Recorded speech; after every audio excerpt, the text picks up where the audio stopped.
For there is hope of a tree, if it be cut down, if a tree be cut down, that it will sprout, again, that it will sprout again, and that the tender branch thereof will not cease. Hold this here, and we'll come back to it. We will come back to it. My message to you,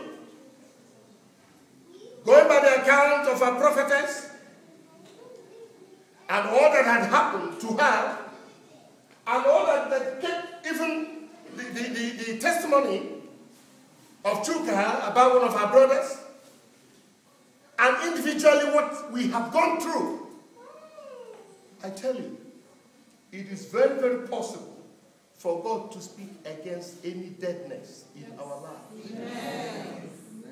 It is very, very possible. I am not interested in what anybody is going through now or what you may have gone through. After all, Joel, when he was prophesying, said, the Lord shall restore to you the locusts have eaten, the caterpillar, the cankerworm, that great army which I send among you, and we shall eat in plenty, and nothing shall make you afraid. Therefore, before even the prophecy of Joel, there was a time the children of Israel were even they were even punished for not believing. And so the prophecy of Joel was a reenactment of a prophecy that they now had to do over time. And so what is happening here? Most of us, including me, any little thing that happens to us, we know how to fight enemies, much than we know how to solve our problems. The problem with the problem is the way we see the problem, not because it's a problem. The way we see the problem is the problem. Look at that little bird that was frozen when it was flying and fell into a valley. And the cow poured dung, and that dung suddenly became a blessing. A lot of people have chased us into our blessings.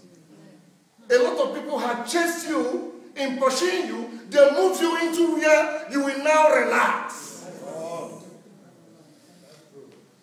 And when before they realize they have chased you there, they will say, well, what did I even do?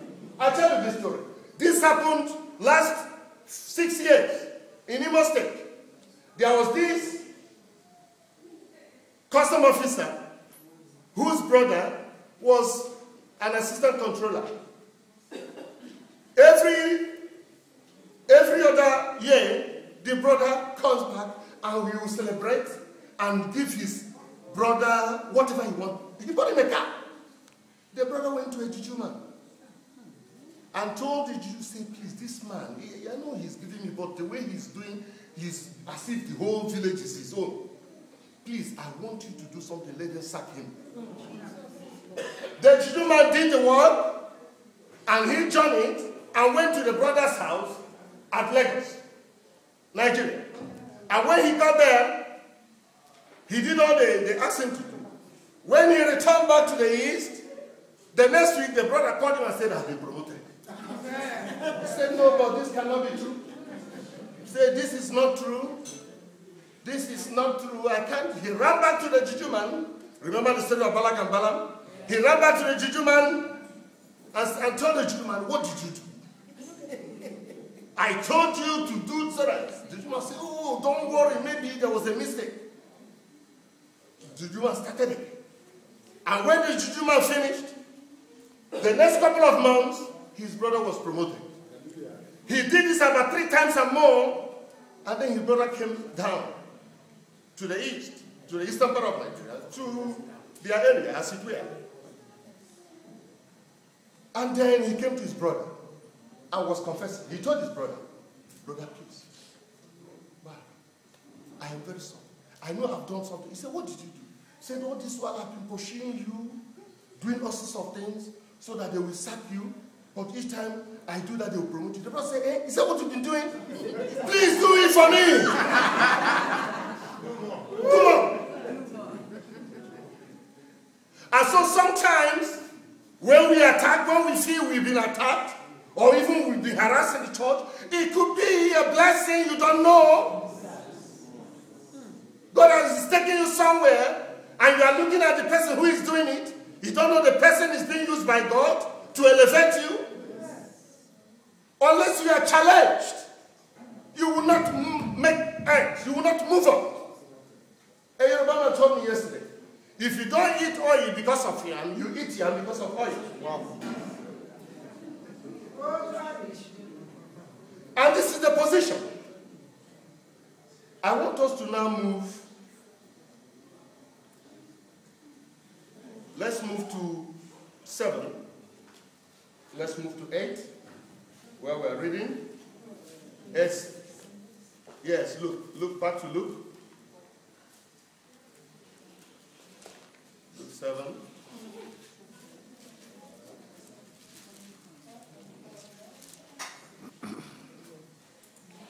Luke 7 from 8.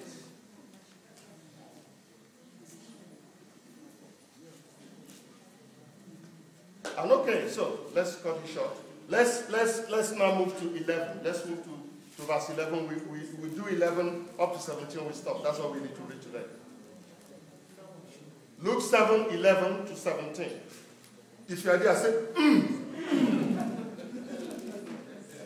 Let's go. And it came to pass the day after that he went into a city called Nain, and many of the disciples went with him, and much people. Now when he came nigh to the gate of the city, behold, there was a dead man carried out, the oldest son of his mother, and she was a widow, and most people of the city was with her. And when the Lord saw her, he had compassion on her, and said unto her, Weep not. And he came and told the bear that they bade him to still. And he said, Young man, I say unto thee, arise. And he that was there sat up and began to speak. And he delivered him to his mother.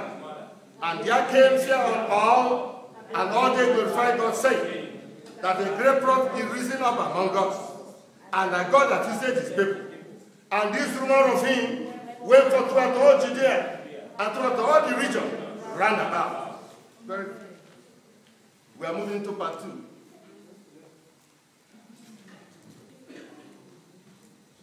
In the first part,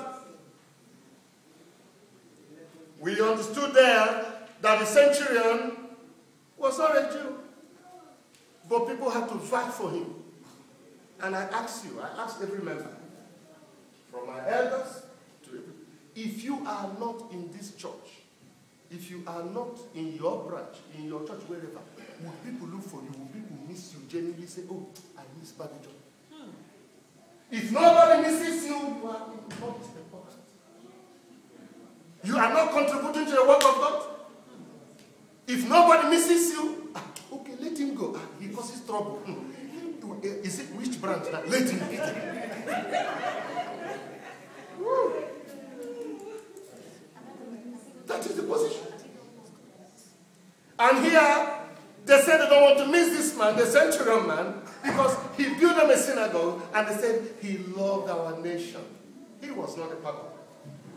And here we are, in the other part, in our second part.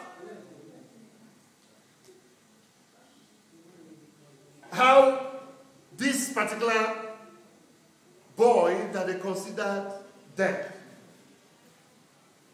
And the miracle was done a few miles away from Capernaum, where Jesus now had to come. And the Bible recorded that this dead man was carried in a bear.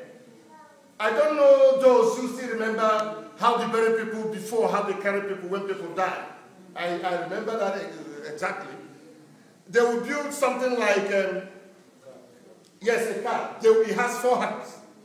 One person will carry this, one person will carry 4 like that, and people will be running, and they will be telling you, is that the power of that particular dead man that is making us run? They will be moving. And so that was a similar thing that they were using at that time called the bear. And so they put this dead man